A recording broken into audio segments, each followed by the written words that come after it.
With the Mission Impossible franchise complete, here are my rankings of all 8 movies. Coming in last place, Mission Impossible 2. Look, this movie stinks, it's forgettable, so let's just go ahead and move on. At number 7, Mission Impossible 3. This is a fun Mission Impossible movie, man. No matter, despite that it is the second lowest ranked Mission Impossible movie, it's still really good nonetheless. At number 6 is The Final Reckoning. Now, this movie is pure entertainment, man. But that first hour, man, it's very choppy, very sloppy. And you can tell they were tinkering with that first act a whole bunch through. Once you get to that final act, man, and seeing the underwater sequences and then the plane sequence, man, that is pure top tier Tom Cruise action. And at number 5 is the one that kicked it all off, Mission Impossible.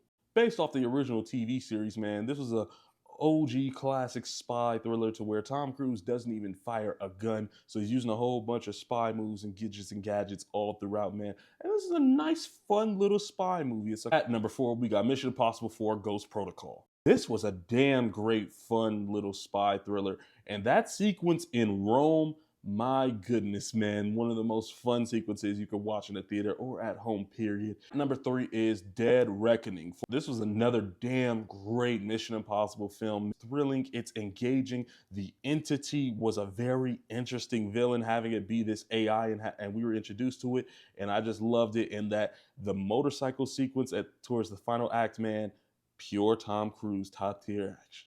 At number 2 is Rogue Nation. They kind of did a perfect blend of like that spy thriller mixed with, that blockbuster action type film, man, and they both meshed together very well. Alec Baldwin's inclusion in this was great. Rebecca Ferguson was phenomenal, man. That underwater sequence with Tom Cruise having to hold his breath underwater for that long was just thrilling to watch, man. I loved it. And of course, at number 1 is Mission Impossible Fallout. Everything about this film just completely works on every single shape or form, man, with the inclusion of Angela Bassett, the inclusion of Henry Cavill, him being a great antagonist, while also bringing back the antagonist from Rogue Nation in Lane and the Syndicate, man.